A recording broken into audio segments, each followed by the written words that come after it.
लोग क्रोमोसोमीय विकार, मेंडलीय विकार हम लोग समझ गए। अब सबसे अंतिम टॉपिक में हम लोग है 4.8.3 में। तो एक या अधिक क्रोमोसोम की अनुपस्थिति, अधिकता या असमान विन्यास के कारण उत्पन्न रोग को क्रोमोसोमीय विकार कहते हैं। अब देखिए, अब यह क्रोमोसोम है, इसमें देखेंगे एक सेट में तो इस प्रकार की स्थिति को बोलते हैं हैप्लॉइड एन। अब यहाँ देखिए, एक का दो सेट, यानी पिंक वाला का दो सेट, ब्लू वाला का दो सेट और पीला वाला का भी दो सेट, तो इसको हम बोलेंगे डिप्लॉइड। यानी क्रोमोसोम अगर एक सेट में है तो हैप्लॉइड और दो सेट में है तो डिप्लॉइड। एकदम इजीली कंसेप्ट है हैप्लॉइड और डिप्लॉइड का। इस तस्वीर के माध्यम से भी आपको समझ में आ गया होगा। अब क्रोमोसोमीय विकार होगा कैसे, तो कोशिका विभाजन पढ़े होइएगा तो वहां पे आपको याद आएगा कि कोशिका द्रव्य विभाजन न हो सकने के कारण क्रोमोसोम का एक पूरा समुच्चय अधिक हो जाता है, जिसे बहुगुणता या पॉलीप्लॉइडी कहते हैं। यह अवस्था प्रायः पौधों में पाया जाता है। अब हम लोग क्या देखे थे, सेल डिवीजन आपको याद होगा। सेल है, सेल के अंदर दो न्यूक्लियस बन रहे हैं और इसमें जितना क्रोमोसोम है वह क्रोमोसोम अपने आप को रेप्लिकेट करता है, दो गुना बना लेता है और दो गुना बनने के बाद कोशिका द्रव का विभाजन होना चाहिए। अगर कोशिका द्रव का विभाजन नहीं हो पाता है तो दोनों सेट एक ही गो में रह जाता है। तो इस प्रकार उस क्रोमोसोम को हम बहुगुणिता बोलेंगे। यानी 2n है तो EV2n और EV2n, तो एक एक कोशिका 2n मिलकर बन गया 4n, यानी एक ही गुणसूत्र का 4 सेट पाया जाएगा, तो वह कहला जाएगा 4n। इस स्थिति को हम बोलेंगे बहुगुणिता। क्या बोलेंगे? बहुगुणिता। बहुगुणिता कब होता है? तो कोशिका द्रव का विभाजन न होने के कारण क्रोमोसोम का पूरा सेट ही अधिक हो जाता है। देखिए, विभाजन हुआ तो टूट कर अलग हो जाएगा, एक इधर चल जाएगा कोशिका में और एक इधर चल जाएगा, तो इसके पास भी 2n और इसके पास भी 2n। लेकिन जब घर के अंदर कमरा का अधिक संख्या बन गया, क्रोमोसोम का मतलब कमरा से समझेंगे, अधिक संख्या बन गया और घर के अंदर बाउंड्री घिराया ही नहीं, अलग टूटा ही नहीं, तो एक के घर में कमरा की संख्या तो अधिक हो गई, तो अधिक सेट बन गया। कौन चीज? कमरा मतलब क्रोमोसोम। तो उसी को हम बोलेंगे बहुगुणिता, यानी पॉलीप्लॉइडी।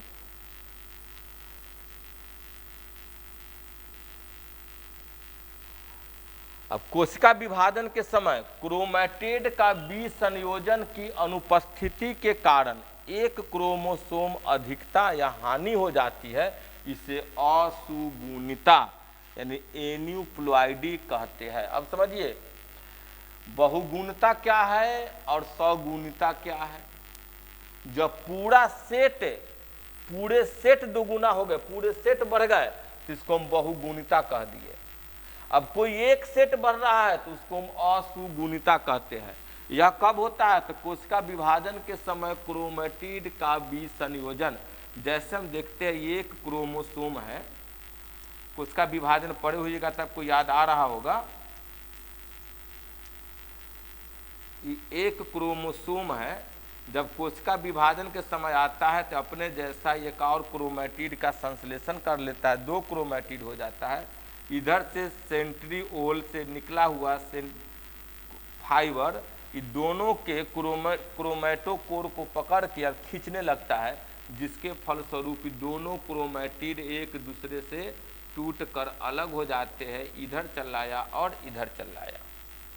तो इसी को हम बोलते हैं क्रोमैटिड का विसंयोजन। अगर मान लिया जाए कि क्रोमैटिड का विसंयोजन न हुआ, कोई एक को खींच कर ले गया, तो अब यहाँ से हमारे शरीर में हम उदाहरण लेंगे, तो हमारे शरीर में एक 2 2 3 3 4 4, इस प्रकार 23 और 23 के जोड़े में क्रोमोसोम पाए जाते हैं।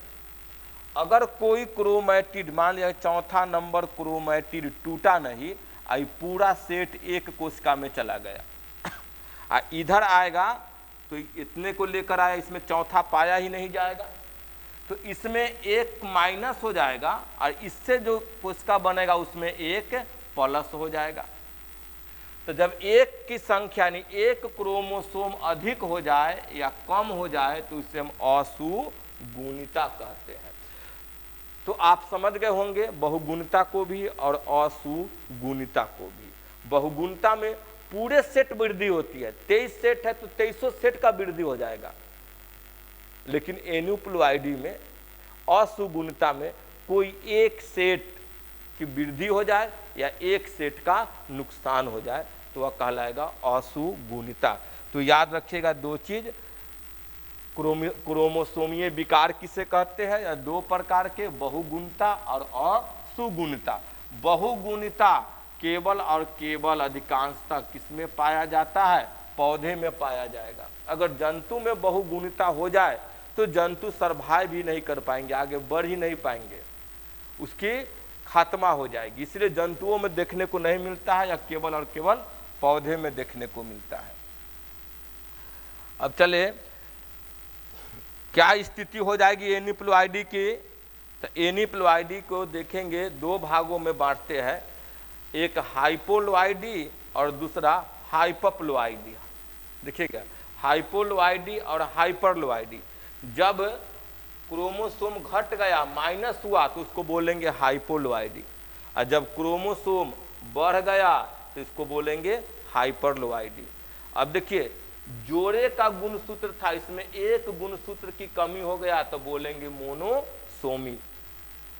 अगर जोड़े में से दोनों सेट, दो जोड़े का एक एक घट गया, यानी एक से लेकर हम 23 तक बनाए थे, तो किसी एक जोड़े का घटा तो 2n-1 मोनोसोमी कहलाया। अगर इसमें से दो जोड़ा, मान लीजिए तीसरा का भी या चौथा का भी घट गया तो कहलाएगा 2n-1 यानी डबल मोनोसोमी। अब दो के दो दोनों खत्म हो गया, कुछ नहीं आया तो यह कहलाएगा नलीसोमी। तो हाइपोलॉइडी के तीन उदाहरण, एक घटेंगे 2n-1 स्थिति को मोनोसोमी, 2n-1 स्थिति को डबल मोनोसोमी और 2n-2 स्थिति को नलीसोमी कहेंगे।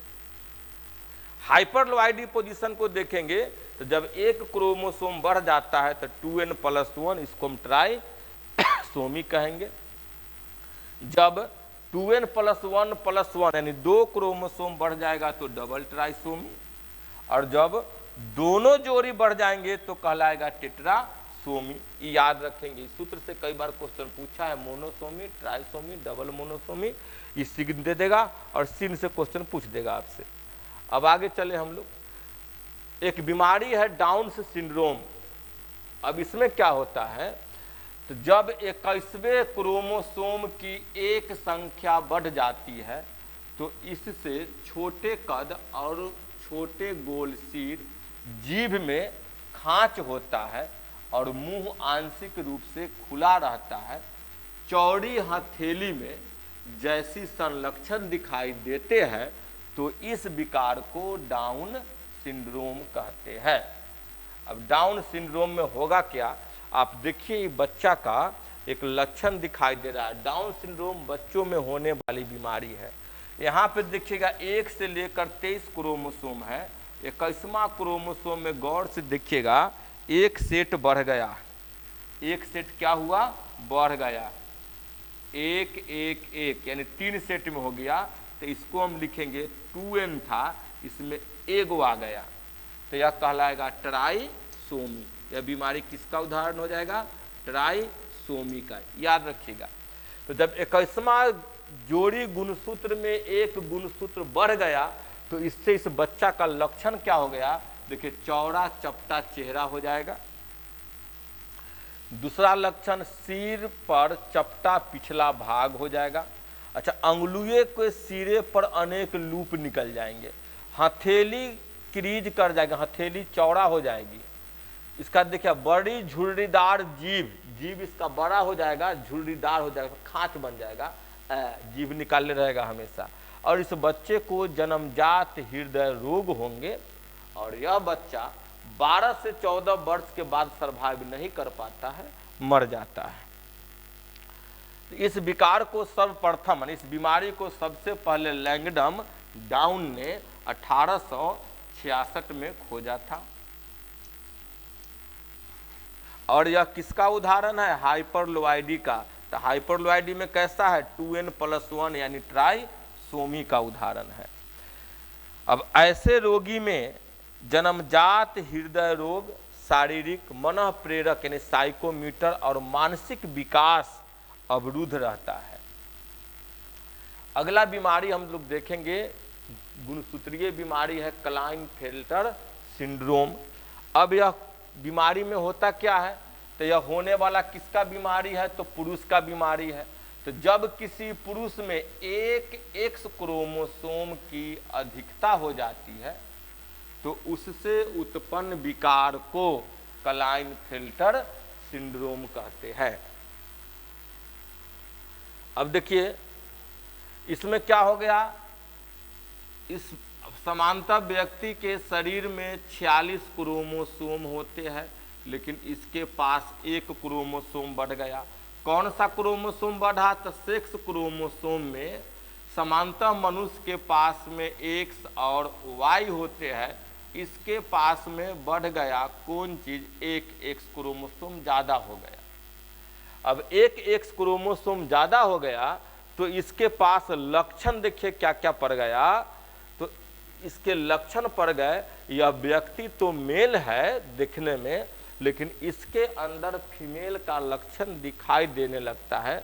जैसे एक बीमारी को बोलते हैं गायनेकोमेस्टिया। इसमें क्या होता है, फीमेल के जैसे इसके स्तन ग्रंथि की वृद्धि होने लगती है, इसी लक्षण को हम बोलते हैं गायनेकोमेस्टिया। उसके बाद इस व्यक्ति का टेस्टिस का साइज काफी छोटा हो जाएगा, जिसके कारण यह स्पर्म को प्रोड्यूस नहीं कर सकता है या काफी कम मात्रा में करेगा। यह व्यक्ति बांझ हो जाएगा। देखिए इसके लक्षण को देखते हैं। इस बीमारी को सर्वप्रथम खोजा था किसने? हेनरी क्लाइनफेल्टर ने। कब खोजा था? 1940 में खोजा था। इस डाटा को भी याद रखिएगा। और यह किसका उदाहरण है? तो हाइपरलोआइडी का उदाहरण है। किसमें होने वाला बीमारी है? तो मेल में होने वाला बीमारी है। क्या लक्षण है? तो एक्स वाई एक एक्स क्रोमोसोम बढ़ जाती है। किसका उदाहरण है? ट्राइसोमी का उदाहरण है। और इसके लक्षण क्या पड़ते हैं? तो ऐसे लक्षण पुंज प्रधान होते हैं, यानी देखने में किसके जैसे होंगे? पुरुष के जैसे होंगे, लेकिन मादा लक्षण जैसे गायनेकोमेस्टीज अर्थात स्त्रीवत पुरुष वक्ष का वर्धन, यानी इनके वक्ष जो है, स्तन जो है, स्त्री की जैसी वृद्धि होने लगती है और वैसे व्यक्ति समानता बांझ होते हैं, क्योंकि इसका टेस्टिस काफी छोटा हो जाता है। टेस्टिस छोटा हो जाएगा तो स्पर्म का उत्पादन कम होगा, उत्पादन कम होगा तो अपने संतान को जन्म नहीं दे सकते हैं। अब आइए एक और बीमारी है, सबसे अंतिम बीमारी है टर्नर सिंड्रोम। इसी के साथ हमारा यह शॉर्ट नोट खत्म हो जाएगा। अब समझेंगे यह बीमारी जो है वह महिला में होने वाला है। तो जब किसी महिला में एक एक्स क्रोमोसोम की कमी हो जाती है तो उससे उत्पन्न विकार को टर्नर्स सिंड्रोम कहते हैं। अभी तक हम क्या देखे? एक पुरुष में एक एक्स क्रोमोसोम बढ़ गया था और उसमें 47 क्रोमोसोम हो गया था। इस महिला में देखिए टर्नर सिंड्रोम जो है महिला में होने वाली बीमारी है। इसमें क्रोमोसोम की संख्या मात्र 45 होती है, यानी एक घट जाता है। होना कितना चाहिए? 46 घट गया, एक कितना बचा? 45। कौन घटा? तो एक्स और एक्स दूगो होना चाहिए था, वहां से एगो एक्स घटकर 0 हो गया, यानी इसके पास मात्र एक क्रोमोसोम होते हैं। अब इसके लक्षण क्या दिखाई देंगे? देखिए वेब्ड नेक, इसके गर्दन जो है ये जाली जैसा फैल जाएगा, इससे घेट बैठी हो जाएगी।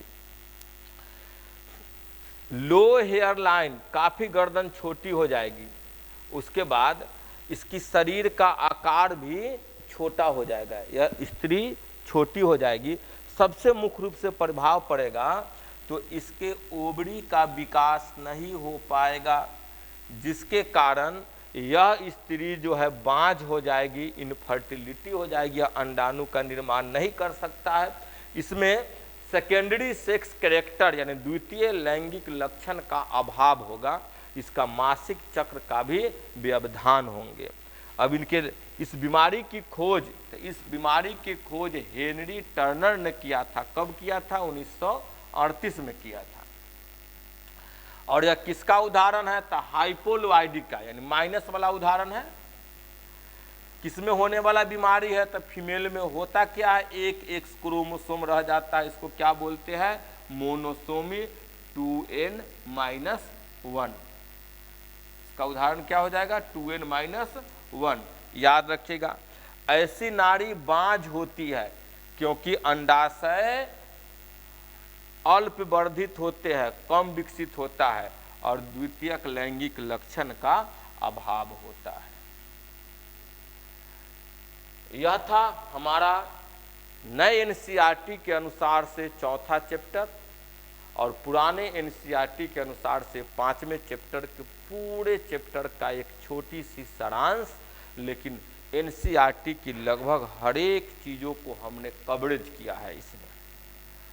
और आप सभी विद्यार्थियों से अनुरोध है कि आप इस पूरे वीडियो को देखें और बोर्ड एग्जाम, खासकर बिहार बोर्ड में जितनी भी ऑब्जेक्टिव और सब्जेक्टिव प्रश्न इस वीडियो के बाहर से नहीं आएंगे, यह हमारा आपसे वादा है। और जिस दिन परीक्षा होंगे, अभी तक जितने भी परीक्षा हुए हैं या होंगे, उसके प्रश्नों को उठाकर देख लेंगे, आपसे सारे के सारे प्रश्न बन जाएंगे, चाहे ऑब्जेक्टिव हो या सब्जेक्टिव हो। मैं प्रयास करूंगा हर एक चैप्टर का 1 से 1.5 घंटे का एक छोटा सा शॉर्ट वीडियो आपके पास दूं और आप इसी छोटे से शॉर्ट वीडियो के माध्यम से अपने छूटे हुए क्लास को, जो नियमित ऑफलाइन क्लास में बृहद तरीके से आप नहीं पढ़ पाए हैं, तो शॉर्ट तरीके से पढ़कर आप उस छूटे हुए हिस्से को पूरा कर लेंगे और प्रश्न उत्तर को कर लेंगे। बार बार इस वीडियो को देखें, इसके दिए गए जितने भी पॉइंट है उसको अपने कॉपी पर लिखिए और याद करने का प्रयास कीजिए। परीक्षा में आपका 100% इससे ऊपर से कोई प्रश्न नहीं रहेंगे। अगर आपको यह वीडियो अच्छा लगे तो आप अपने दोस्तों में, रिश्तेदारों में हमारे वीडियो को शेयर कीजिए। और मैं चाहूँगा कि मैं बायोलॉजी का खासकर बोर्ड लेवल से लेकर नीट लेवल तक सारे प्रश्नों को, सारे टॉपिकों को आपके बीच डाल दूं ताकि आपको पढ़ने में सुविधा हो और हमारे चैनल को बढ़ाने में आप सहयोग प्रदान कीजिए। Best of luck. जय हिंद। Good bye.